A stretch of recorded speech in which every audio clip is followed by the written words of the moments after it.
नमस्कार, मैं विक्रम और आप देख रहे हैं journalist Uttar Pradesh news channel. देश दुनिया की तमाम बड़ी खबरों को देखने के लिए हमारे चैनल को सब्सक्राइब करें और कमेंट बॉक्स में अपनी अमूल्य राय जरूर दें। आइए आपको दिखाते हैं इस वक्त की सबसे बड़ी खबर। सपा और आम आदमी पार्टी की संयुक्त प्रेस कॉन्फ्रेंस में बोले केजरीवाल, देश में आरक्षण खत्म करना चाहती है बीजेपी, इसलिए 400 पार सीट चाहिए। केजरीवाल ने कहा, हम यहां इंडिया गठबंधन के लिए वोट मांगने आए हैं। अगर भाजपा दोबारा सत्ता में आती है तो सीएम योगी का पत्ता कट जाएगा। दिल्ली के मुख्यमंत्री और आम आदमी पार्टी के मुख्यमंत्री अरविंद केजरीवाल लखनऊ में हैं।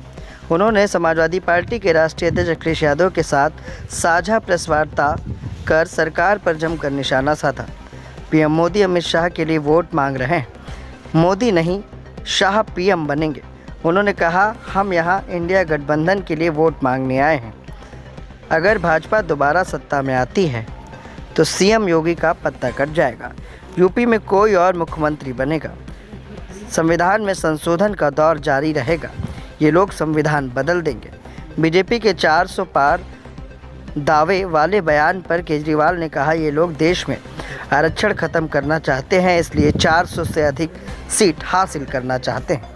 आइए आपको सुनाते हैं प्रेस वार्ता। देख रहे हैं उन सबको मेरा नमस्कार, मेरा प्रणाम।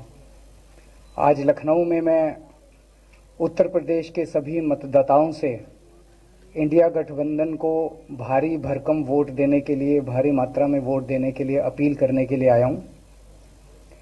मैं 4 बातें रखना चाहता हूं। पहले चारों बिंदु बता देता हूं, फिर उसको डिटेल में एक्सप्लेन करूंगा। पहला ये कि ये चुनाव भारतीय जनता पार्टी, मोदी जी अपने लिए वोट नहीं, अमित शाह जी को प्रधानमंत्री बनाने के लिए वोट मांग रहे हैं। दूसरी बात, योगी आदित्यनाथ जी को अगर ये लोग जीत गए तो योगी आदित्यनाथ जी को 2 से 3 महीने के अंदर उत्तर प्रदेश के सीएम पद से हटा दिया जाएगा। नंबर 3, इन लोगों की पूरी तैयारी है, अगर ये लोग जीत गए तो संविधान को बदल के SC ST और OBC का रिजर्वेशन खत्म कर दिया जाएगा। और नंबर 4, जो आंकड़े अब देश भर से आ रहे हैं वो ये दिखा रहे हैं कि 4 जून को इंडिया गठबंधन की सरकार बनने जा रही है और NDA को और बीजेपी को बहुत कम सीटें मिलने जा रही हैं। अब मैं अपने सबसे पहले पॉइंट पे आता हूं। जब 2014 में प्रधानमंत्री बने थे नरेंद्र मोदी जी, तो उन्होंने खुद एक रूल बनाया था कि भारतीय जनता पार्टी के अंदर और उनकी सरकारों में 75 वर्ष से ऊपर कोई भी व्यक्ति होगा तो उसको संगठन में और सरकार में किसी भी पद पे नहीं रखा जाएगा, उसको रिटायर कर दिया जाएगा। और उसका सबसे पहले उस रूल के तहत आडवाणी जी को और मुरली मनोहर जोशी जी को रिटायर किया गया था। और उसके बाद तमाम यशवंत सिन्हा जी, सुमित्रा महाजन जी, कई लोगों को यहाँ टिकट नहीं मिली। कई लोग जो पद पे बैठे हुए थे उनको पद से इस्तीफा दिलवा के उनको हटाया गया। ऐसे कई सारे लोग हैं।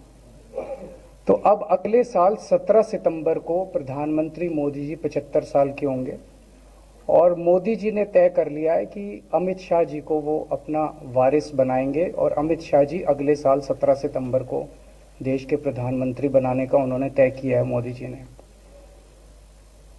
इसके ऊपर मोदी जी पिछले 1-2 साल से लगे भी हुए हैं, क्योंकि भारतीय जनता पार्टी के अंदर अमित शाह जी के सामने जो जो बाधाएं पैदा कर सकता था नेता, एक एक करके उन सब नेताओं को साइड कर दिया गया, उनका पत्ता साफ कर दिया गया। शिवराज सिंह चौहान को हटा दिया गया, वसुंधरा राजे को हटा दिया गया, डॉक्टर रमन सिंह को हटा दिया गया, देवेंद्र फडणवीस को खत्म कर दिया गया, खट्टर साहब को खत्म कर दिया गया, एक एक करके सबको खत्म कर दिया गया। एक ही शख्स बचे हैं जो अमित शाह जी के रास्ते का कांटा बन सकते हैं। हेलो, आवाज आ रही है? एक ही शख्स हैं जो कि उनके रास्ते का कांटा बन सकते हैं, वो है योगी आदित्यनाथ जी। अब योगी आदित्यनाथ जी को इन्होंने हटाने का पूरा मन बना लिया है और अगर इनकी सरकार बनी तो 2 महीने के अंदर योगी जी को भी उत्तर प्रदेश के सीएम से हटा दिया जाएगा। मैंने दिल्ली में 3-4 दिन पहले ये प्रेस कॉन्फ्रेंस की थी और ये दोनों मुद्दे उठाए थे। जैसे मैंने मुद्दे उठाए थे तो अमित शाह जी ने और उनके कई नेताओं ने अपनी भावना प्रकट की कि नहीं नहीं, मोदी जी को 75 साल में इस्तीफा नहीं देना चाहिए, मोदी जी को 75 साल पूरा कार्यकाल पूरा करेंगे। उन सब की भावनाओं की मैं कद्र करता हूं, क्योंकि अपने नेता के लिए जब भी ऐसी बात होती है तो सब लोग सामने आके बात करते हैं। लेकिन बड़ी बात यह है कि मोदी जी ने ऐसा नहीं कहा कि मैं 75 साल पे इस्तीफा नहीं दूंगा, मैं रिटायर नहीं होऊंगा। उनका अपना बनाया हुआ रूल है और मुझे पूरी उम्मीद है कि मोदी जी का अपना बनाया हुआ रूल है और मोदी जी अपने रूल को फॉलो करेंगे।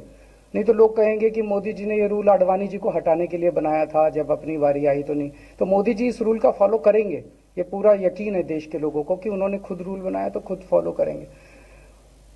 दूसरी बड़ी बात जो हुई कि जब मैंने कहा कि योगी आदित्यनाथ जी को 2 महीने में हटा दिया जाएगा, इस पे अभी तक भाजपा के किसी नेता की टिप्पणी नहीं आई है। 4 दिन हो गए, इसका मतलब ये तो कंफर्म करता है कि उन्होंने पूरी प्लानिंग कर ली है और उनके पक्ष में कोई बोलने के लिए तैयार नहीं है योगी आदित्यनाथ जी के। तो उनका हटना अब लगभग तय है कि योगी आदित्यनाथ जी को उत्तर प्रदेश के सीएम पद से हटाया जाएगा। दूसरी चीज, मैं उत्तर प्रदेश के सभी मतदाताओं को कहना चाहता हूं कि पिछले 4-5 महीने से इन्होंने शोर मचा रखा है, 400 पार 400 पार 400। क्यों? कहते हैं नहीं मोदी जी कुछ बड़ा काम करना चाहते हैं। तो लोगों ने खोद खोद के पूछा, भाई क्या बड़ा काम करना चाहते हैं, कुछ बताओ तो सही। तो उन्होंने नहीं बताया। लोगों ने फिर अंदर से पता किया कि बड़ा काम ये करना चाहते हैं कि देश से रिजर्वेशन खत्म करना चाहते हैं। हम जानते हैं कि इनका जो पूरा इकोसिस्टम है, आरएसएस, बीजेपी, शुरू से ये लोग रिजर्वेशन के खिलाफ रहे हैं। इनकी पूरी की पूरी मानसिकता रिजर्वेशन के खिलाफ रही है। तो मैं सभी लोगों को ये आगाह करना चाहता हूं कि ये बड़ा काम इनको 400 पार इसीलिए चाहिए क्योंकि ये रिजर्वेशन खत्म करना चाहते हैं। संविधान को, बाबा साहब अंबेडकर ने जो संविधान बनाया था, उस संविधान को ये तार तार करना चाहते हैं। पूरे देश भर से अब जो ट्रेंड आ रहे हैं, वो ट्रेंड ये दिखाते हैं कि भारतीय जनता पार्टी को 250 से भी नीचे, मेरे हिसाब से 220 के आसपास, 3-4 दिन पहले भी मैंने कहा था, 220 से कम सीटें इनकी आती हुई नजर आ रही हैं। आप हिसाब लगा लीजिए। मैं हरियाणा होके आ रहा हूँ कल परसों, हरियाणा में इनकी बहुत कम हो रही हैं, दिल्ली में इनकी बहुत कम हो रही हैं, पंजाब में मुझे नहीं लगता इनकी कोई सीट आ रही है, कर्नाटक में इनकी काफ़ी कम हो रही हैं, महाराष्ट्र में इनकी बहुत कम हो रही हैं, बंगाल में इनकी कम हो रही हैं, यूपी में इनकी कम हो रही हैं, बिहार में इनकी कम हो रही हैं, झारखंड में इनकी कम हो रही हैं, राजस्थान। जो पूरे देश के अंदर एक नेगेटिविटी इन लोगों ने फैलाई है, उसको हम लोग ठीक करेंगे। मैं अंत में उत्तर प्रदेश के सभी लोगों को अपील करना चाहता हूं कि इंडिया गठबंधन के, यहाँ पे सपा और कांग्रेस का गठबंधन है, इंडिया गठबंधन का जो जहां से कैंडिडेट है उसको भारी मात्रा में वोट देकर आप सब लोग जिताइए। अब मैं निवेदन करूंगा समाजवादी पार्टी के राष्ट्रीय अध्यक्ष माननीय अखिलेश यादव जी से कि वो अपनी बात करें। आदरणीय अरविंद केजरीवाल जी का मैं धन्यवाद देता हूं। उन्होंने बहुत महत्वपूर्ण बातें आपके सामने रखी हैं। जो देश का माहौल है और 4 चरणों में भारतीय जनता पार्टी चारों खाने चित्त हो चुकी है और उनके आंसुओं की नदी उफान में है। भारतीय जनता पार्टी जो 400 पार का नारा दे रहे थे, अब समझ में आया है 4 चरणों के बाद, वो बात तो ठीक है कि आरक्षण पे सबसे पहले हमला करेंगे, लेकिन 400 पार नारा इसीलिए दे रहे हैं कि 543 में 400 के बाद वो सीटें देख रहे हैं, तो वो केवल 143 बन रही हैं। तो वो स्वयं स्वीकार कर रहे हैं कि 143 से ज्यादा वो सीटें जीतने वाले नहीं हैं, क्योंकि 400 पार सीटें 143 ही बनती हैं और 140 करोड़ की जनता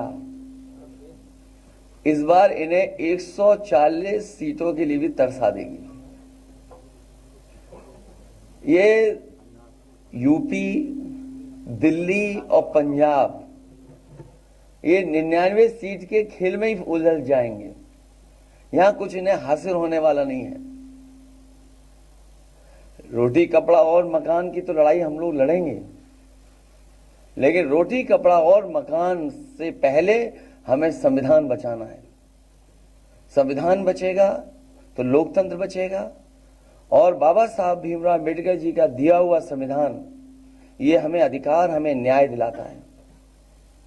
भारतीय जनता पार्टी की इस साजिश को आम लोग समझ गए हैं, और इस बार सबसे बड़ी हार भारतीय जनता पार्टी की होने वाली है।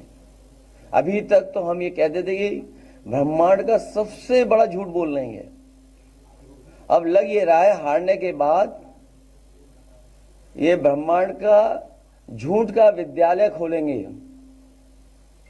यूनिवर्सिटी खोलेंगे, और वाइस चांसलर और डीन पहले से ही रिटायर होकर के वहां अपने आप नियुक्त हो जाएंगे।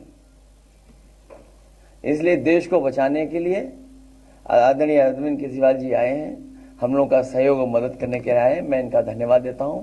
और आप पार्टी, इंडिया गठबंधन, समाजवादी पार्टी, हम सब मिलकर के भारतीय जनता पार्टी को हटाने जा रहे हैं।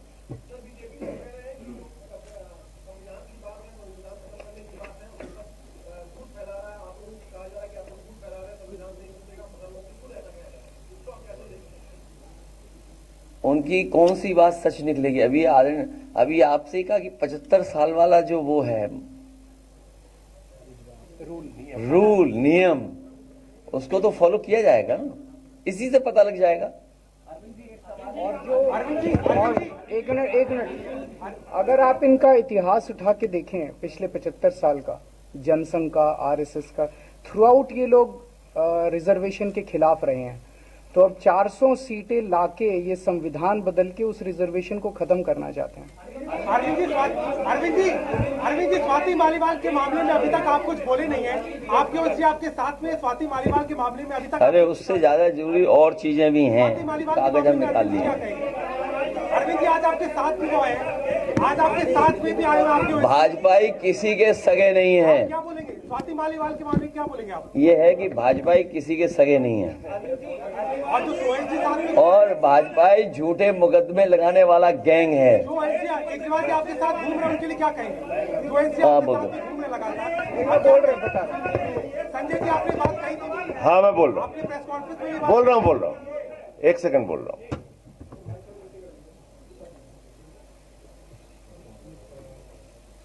सब लोग, पूरा देश हतप्रभ है, दुखी है, आज तक पीड़ित है। मणिपुर के अंदर एक कारगिल योद्धा की पत्नी को निवस्त करके घुमाया गया, सैकड़ों महिलाओं के साथ दरिंदगी हुई। भारत के प्रधानमंत्री खामोश रहते हैं। हजारों महिलाओं के साथ प्रज्वल रवन्ना ने बलात्कार किया, दरिंदगी की, मां की उम्र की महिलाओं के साथ। प्रधानमंत्री कहते हैं ये भारत को मजबूती देगा, इसी को वोट देना। ये भारत का भविष्य है प्रज्वल रवन्ना, उसको भगा दिया जाता है बीजेपी के द्वारा। पहलवान बेटियां जब जंतर मंतर पे लड़ रही थीं न्याय मांगने के लिए, तो यही स्वाति मालीवाल जो महिला आयोग की अध्यक्ष थीं, रात में उनके समर्थन में गई थी, पुलिस के लोगों ने घसीट के मारा था। हमने देखा यहीं उत्तर प्रदेश के अंदर कुलदीप सेंगर के मामले में, हाथरस के मामले में देश के प्रधानमंत्री खामोश रहते हैं, एक शब्द नहीं बोलते। आम आदमी पार्टी हमारा परिवार है, पार्टी ने अपना रुख साफ कर दिया है, और मैं चाहता हूं जितने विषय मैंने आपके सामने रखे हैं, देश के प्रधानमंत्री और भारतीय जनता पार्टी को जवाब देना चाहिए। स्वाति मालीवाल के मामले में जवाब देना, जब वो पहलवान बेटियों के लिए जंतर मंतर पे न्याय मांगने गई थी स्वाति मालीवाल जी, उस समय घसीट के मरवाया पुलिस वालों से।